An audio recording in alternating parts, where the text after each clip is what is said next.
좋습니다. AI 마케팅 6-3 데이터가 없는 환경에서 데이터를 확보하는 법에 대해서 오늘 수업하도록 하겠습니다. 6주차의 마지막 강의인데요. 6주차는 데이터에 관련된 내용입니다. 데이터를 어떻게 정의하고 또 어떻게 데이터를 구하고 또 데이터가 없었을 때 어떻게 확보할 것인가 하는 부분에 대한 내용들을 이야기하고 있습니다. 큰 틀에서 늘 지금 여러분들이 머릿속에 제 강의만 들어도 머릿속에 남을 수 있도록 설명을 하고 있는데, 인공지능은 인공지능은 알고리즘을 만들고, 알고리즘을 만들면 뼈대가 만들어지는데, 그 다음에 데이터를 확보해서 마지막에 어플리케이션을 완성하는 코스다, 이렇게 생각하면 되겠습니다. 그래서 지금 알고리즘을 지금 만드는데, 구성하는데, 계획하는데 이야기를 했었고, 6주차는 지금 데이터에 관련된 내용을 지금 이야기하고 있습니다. 6-1에서부터 다시 한번 또 정리해 보겠습니다. 왜냐하면 여러분들이 복습을 하면서 다시 한번 달락달락 이렇게 자르면 여러분들이 연결성이 없기 때문에 복습을 하면서 같이 연결해 오면 훨씬 나도 모르는 사이에 강의만 들어도 이해가 되는 그런 내용이 있기 때문에 그 교수법을 적용해 보고 있는 것입니다. 핵심 데이터를 정의해야 되는데요. 지금 AI 혁신이 무엇인가에 대해서 이야기했고, 문제를 제기하고 어떤 문제점을 해결할 것인가 정의했었고, 그래서 AI 기능들을 선택을 했고, AI 기능 적용 방법을 채택을 했고, 그래서 알고리즘을 선택을 해서 API 소싱을 하고 이제 데이터를 확보하는 단계, 이 단계가 지금 6주차 강의다. 그래서 여러분이 여기까지 지금 왔습니다. 자, 그래서 6주차는 지금 데이터 확보인데요. 핵심 데이터를 어떻게 확보할 것인가 하는 부분입니다. 알고리즘을 포함해서 AI 혁신 모델을 어느 정도 디자인을 했다면 이게 뼈대가 만들어져 있는데, 거기에 데이터 확보가 이제 그 절차에 남아있다, 이렇게 보면 되겠습니다. 그래서 어떤 데이터를 쓰냐에 따라서 성능의 차이가 너무 크다, 그만큼 중요하다는 것이죠. 그래서 핵심 데이터를 찾는 것, 이 내용에서 고민을 해야 되는데, 그래서 먼저 어떤 데이터를 확보해야 되는가 하는 부분에서 고민을 해야 된다는 것입니다. 그래서 많은 사람은 알고리즘을 선정하고 그 다음에 데이터를 확보하고 이런 순서로 알고 있는데 꼭 그렇지 않다는 것입니다. 데이터를 먼저 확보해 놓고 알고리즘을 다시 선정할 수도 있습니다. 아니면 알고리즘 선정하고 데이터를 동시에 확보해서 진행하는 경우도 있습니다. 꼭 순서가 있는 건 아닙니다. 그러나 여러분들한테 알고리즘을 먼저 이야기하고 데이터를 먼저 이야기한 내용은 여러분들이 그나마의 그 구조, 순서, 그 구조를 이해하게 하기 위해서인데, 꼭 순서대로 하는 것만은 아니라는 것을 이야기하고 있습니다. 그래서 핵심 데이터가 뭔지를 먼저 정의를 해야 된다 하는 내용입니다.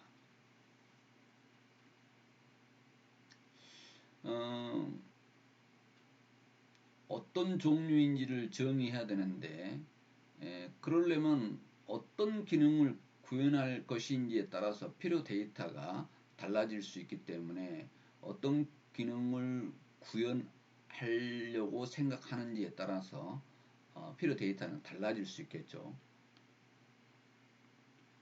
그래서 어떤 데이터가 필요한지를 이미 정의를 내렸다면 이제는 그 데이터가 어디에 있는지를 확인해야 된다는 것입니다. 데이터가 어디에 있는지 알아야 가져올 거 아니겠습니까? 그래서 어디에 있는지 확인을 해야 된다.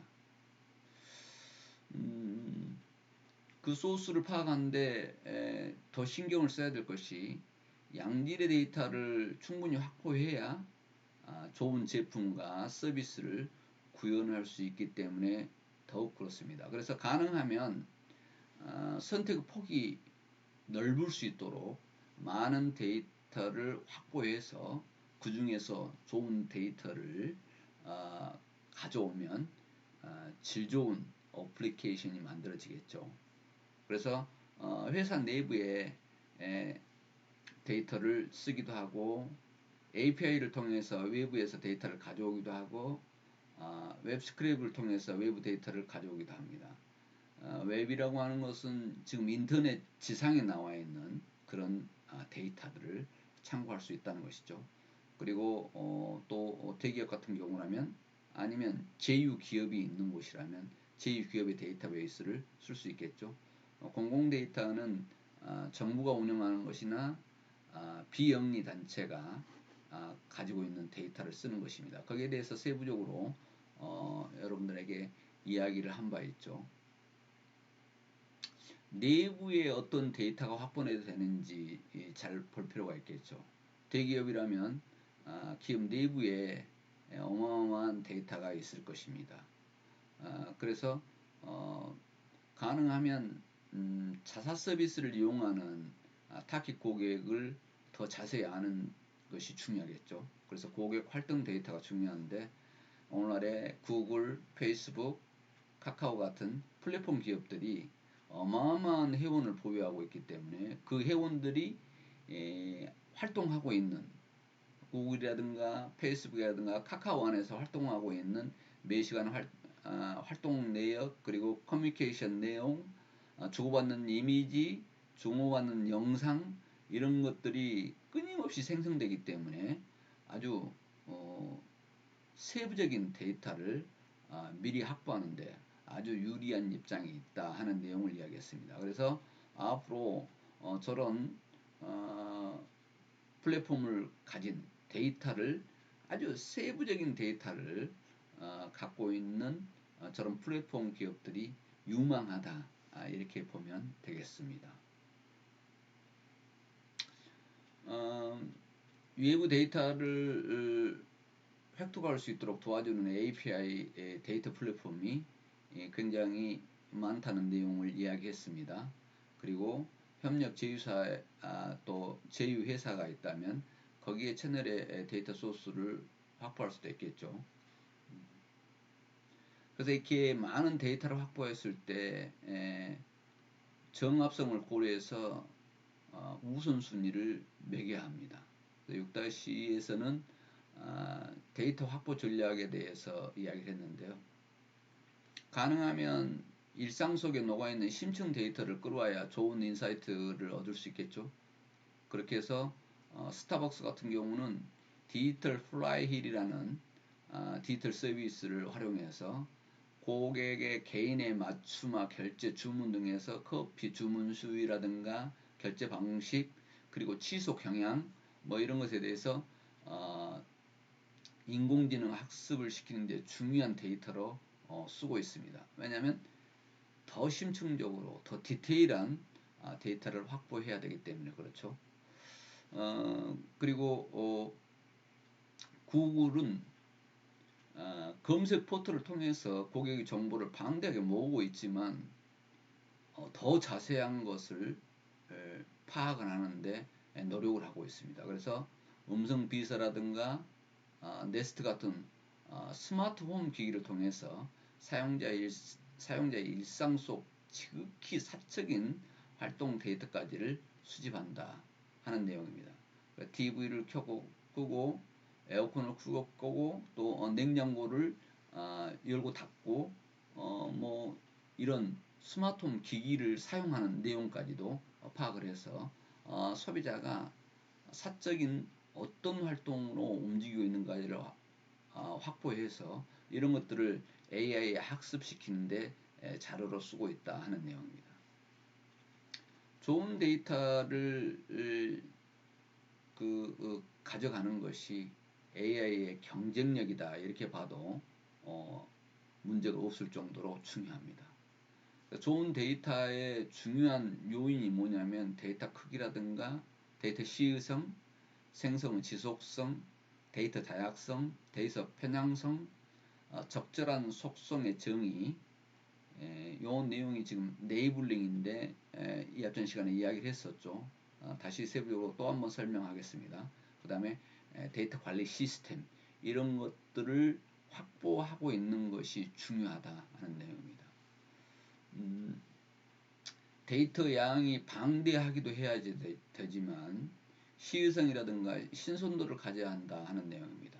너무 진한 내용이면 안 되겠죠. 그리고 데이터가 편향되지 않고 균형을 유지해야 되고 다양한 속성을 담고 있어야 좋은 데이터가 라고 할 수 있다 하는 내용입니다. 지금 데이터 질을 결정하는 중요한 요인인 레이블링이라고 그러는데요. 데이터 레이블링은 어떤 뜻이냐면 밑에 주석을 달아놨습니다. 아래쪽을 보면 되겠습니다.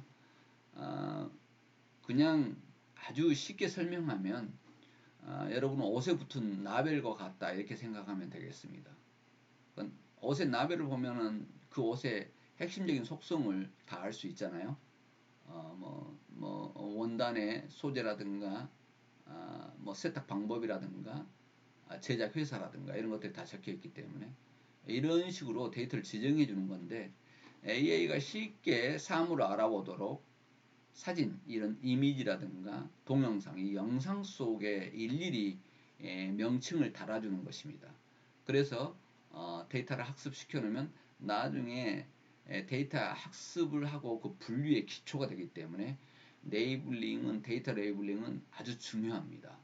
그래서 이 내용은 또 반복되게 계속해서 나오기 때문에 이 단어를 이해를 해야 됩니다. 우리가 통상적으로 얘기하는데 라벨링이다, 옷에 라벨이 붙어있다 이렇게 이야기한다 그랬어요. 그래서 지금 외래어인데요. 보통 라벨링 이렇게 우리나라에서는 이야기를 많이 하죠. 굳이 이야기한다면 데이터 레이블링이다. 그래서 옷의 라벨과 똑같다. 데이터의 속성을 지정해주는 작업이 레이블링 작업이다. 이렇게 알고 있으면 되겠습니다. 이것이 레이블링을 얼마나 잘하냐 못하냐에 따라서 알고리즘의 성능, 특히 정확도에 영향을 주기 때문에 레이블링은 아주 중요하다는 것을 계속해서 반복해서 강조하고 있습니다. 그런데 이 레이블링이 사람이 하는 경우가 많기 때문에 주관이 개입돼서 왜곡이 일어날 소지가 많다. 그래서 네이블링이 잘 지정된 데이터는 우수한 정확도를 제공할 수 있다 하는 내용입니다. 그래서 다시 한번 여기에서 데이터 레이블링에 대해서 주석을 달아놨습니다. 인공지능을 만드는 데 필요한 학습 데이터를 입력하는 작업이다. 그래서 영상 객체를 구분하고 위치 크기 등을 기록하고 예를 들면 동물 인식을 하는데 동영상에서 동물이 있는 영역에 박스를 친 뒤 해당 객체가 어떤 동물인지 이름을 적는 식이다. 이렇게 이해하면 되겠습니다. 이제 네이블링에 대해서 여러분들이 이해가 갔죠? 지금 6-3까지 이어지는 데이터가 없는 환경에서 데이터 확보하는 방법에 대해서 이야기를 했습니다. 요즘은 이미 사용자 기반 플랫폼을 갖춘 기업이 있으면 좋겠지만 그렇지 못한 기업도 할 수 있다. 그 내용은 뭐냐면 최근에 사용자 기반이 없어도 데이터 생성을 지원하는 툴이 나왔기 때문에 그렇습니다. 그래서 예를 들어서 테스트 같은 경우를 이야기했죠. AI 테스트 같은 경우 지금 필요한 데이터 요구 사항을 제시하면 인공지능 소프트웨어 로봇이 어플리케이션의 각 기능과 사용 흐름을 확인하고 나서 사람처럼 직접 실행을 해주는 그런 프로그램들이 있다는 것입니다. 그래서 이를 통해서 어플이 실행되는 동안에 사용 프로세스 그리고 사용자 경험, 퍼포먼스 데이터가 자동으로 생성된다는 것입니다. 그래서 로봇을 인간과 유사하게 설정할 수 있기 때문에 고품질의 학습 데이터를 단기간에 확보하게 해주는 것들이 있다는 것을 여기서 이야기합니다. 그래서 데이터가 없는 환경에서도 가능하다는 것을 지금 설명하고 있습니다. 또 직원들이 작성한 문서라든가 사용자의 방문 및 구매 이력 그리고 CCTV를 포함한 수많은 영상들 이런 것들을 로 데이터라고 하는데 이를 인공지능 학습에 이용할 수 있는 학습 데이터로 자동 전환해주는 플랫폼도 생겼다. 그래서 그냥 직원 문서라든가 뭐 CCTV라든가 사용자 방문 및 구매 이력이라든가 이런 널려있는 복잡한 노 데이터를 인공지능의 학습 데이터로 쓸 수 있게끔 자동 변환해주는 플랫폼이 생겼다는 것이죠. AI 안에 AI라는 거죠. 그래서 스케일 예를 들었습니다. 인공지능 개발용 학습 데이터를 생성해주는 플랫폼을 지금 이야기하고 있습니다. 그래서 지금 로 데이터를 갖다가 그러니까 직원들 서류라든가 고객의 방문 내용, 구매 내용, 뭐 CCTV 이런 것을 갖다 넣으면 이런 데이터를 검토해서 AI 러닝의 학습에 활용할 수 있는 학습 데이터로 변환해주는 플랫폼을 이야기하는 거죠. 그래서 제품 개발 속도를 굉장히 높일 수 있는 장점을 갖고 있습니다. 이런 것들이 지금 주로 리프트라든가 보이지 자율주행차 업체에서 이용하고 있다는 것입니다. 왜냐하면 자율주행 자동차도 로 데이터가 계속해서 생성이 되죠. 그래서 이것을 학습 데이터로 변환이 필요한 플랫폼이 수요가 계속해서 많아지고 있다 하는 내용입니다. 지금 연속해서 데이터가 없는 환경에서 데이터 확보하는 방법인데요. 도큐참 같은 플랫폼에서는 광학 문자인식 OCR 기술을 이용해서 종이 문서에 있는 텍스트를 AI 학습에 사용할 수 있는 데이터로 변환해 줍니다. 종이 문서로 가지고 있는 이 텍스트들을 AI 학습에 사용할 수 있는 데이터로 변환해 주는 곳인데요. 회사 내에서 생산되는 수많은 문서가 유용한 빅데이터로 재탄생되도록 만들어주는 플랫폼입니다. 여러 가지 문서 있는데 이걸 AI 기능에 쓸 수 있도록 만들어주는 플랫폼이 도큐참이라는 플랫폼입니다. 그래서 여기에서는 동영상이나 이미지를 다루는 업체라면 학습을 위한 데이터를 만들기 위해서 각각의 동영상과 이미지에 테이킹하는 게 큰 일일 수 있는데 이 테이킹이란 분류, 클러스터링, 알고리즘의 학습에 용이하도록 동영상 혹은 이미지에 관련된 정보를 입력하는 것입니다. 그래서 비효율적인 시간이 많이 걸린 내용을 이런 플랫폼에서 해결해 준다는 내용을 여기서 지금 설명하고 있습니다. 이렇게 종이문서의 데이터를 추출해서 완전히 AI 기능에 쓸 수 있도록 변환시켜 주는 것을 이야기하고 있습니다. 테이킹을 자동으로 해줄 수 있다면 학습 데이터를 훨씬 쉽게 생성할 수 있겠죠. 이를 가능케 하는 자동 테이킹 플랫폼이 있는데 추치라고 하죠. API를 통해서 입력된 동영상 이미지의 프레임마다 등장 사물, 사운드와 관련된 태그를 자동으로 달아주는 플랫폼입니다. 그래서 스마트 글래스, 드론 카메라, 블랙박스, CCTV 등 모든 종류의 동영상 및 이미지 데이터를 학습 데이터로 이렇게 바꿔주는 역할을 한다는 것이죠. 이런 태킹 플랫폼이 있기 때문에 시간은 엄청나게 단축시키고 복잡한 내용을 한 번에 해결해주는 이런 태킹 플랫폼이 자동 태킹 플랫폼이 이미 나와 있어서 이런 곳을 이용할 수 있다 하는 내용입니다.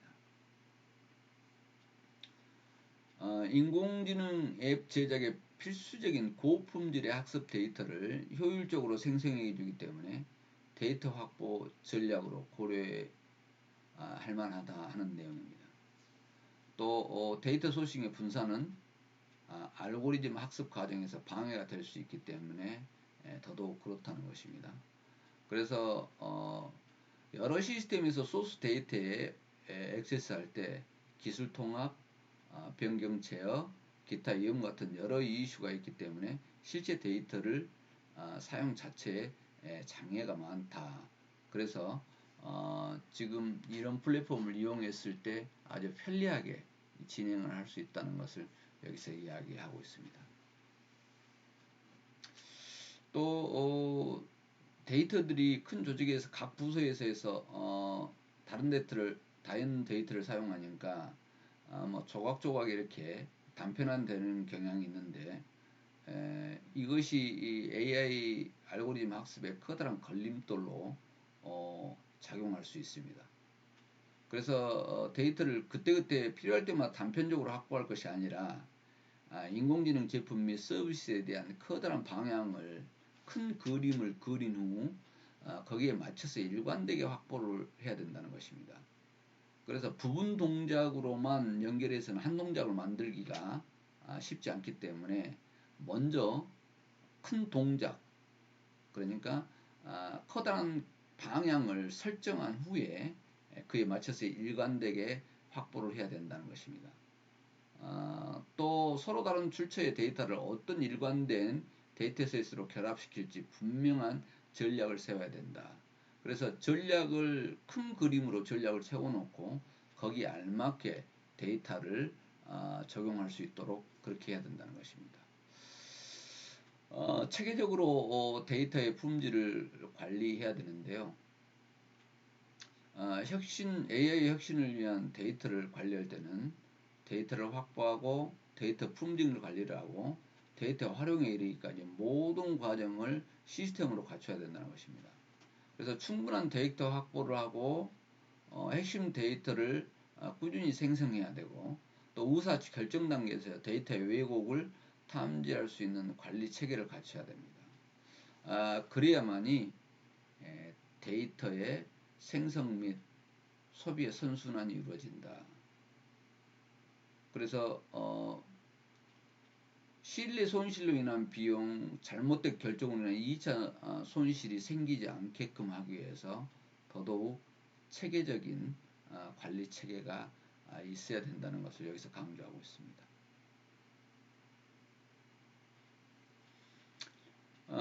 엑센츄어 조사에 따르면은 AI 선진국 98%가 견고한 데이터 관리 체계를 갖추고 있었습니다.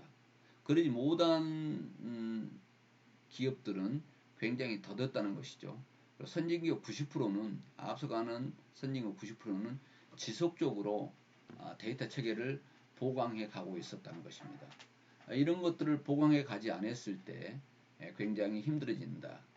그래서 견고한 데이터 관리 체계는 자신이 쓰는 데이터에 대한 신뢰와 연결되고 제품과 서비스에 대한 자신감도 고스란히 영향을 주게 되어 있다. 그래서 AI 혁신에 있어서 데이터 관리 체계의 확립은 매우 중요하다 하는 내용을 여기에서 강조하고 있습니다.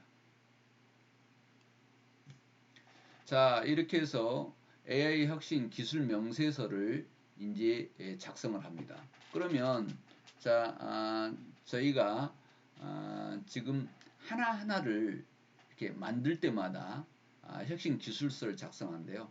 여기에서는 지금 알고리즘으로 뼈대가 구축이 되고 지금 데이터를 확보했다면 거기에 관련된 기술 명세서를 작성해 봐야 되겠죠.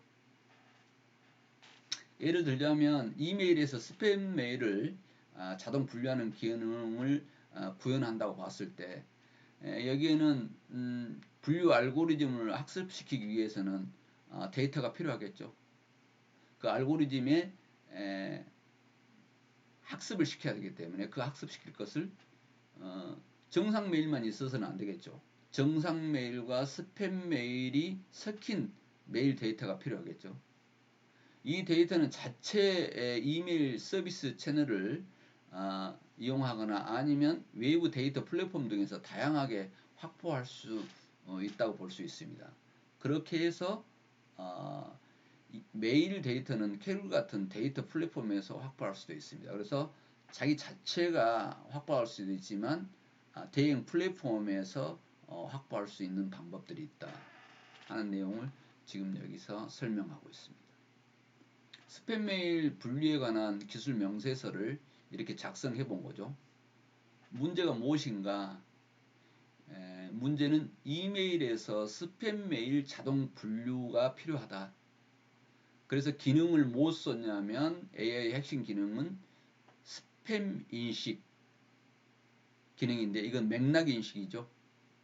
판단을 하는 것이기 때문에 그 다음에 스팸 분류는 자동 처리 기능을 썼습니다. 테크닉은 메일을 읽어야 되기 때문에 텍스트 인식 기능이 있어야 되겠죠. 그 다음에 분류해야 되는 분류 기능이 있어야 되겠죠. 작업 속성은 메일로 이루어진 데이터가 엄청나게 메일이 주고받는 것이 방대하겠죠. 그러나 또 그것도 바로 분류를 해야 되기 때문에 실시간을 해야 되기 때문에 속도가 엄청나게 중요합니다. 그래서 스팸 메일 분류 작업은 수신과 동시에 실시간 처리가 필요하기 때문에 아주 시간이 긴급하게 필요하다.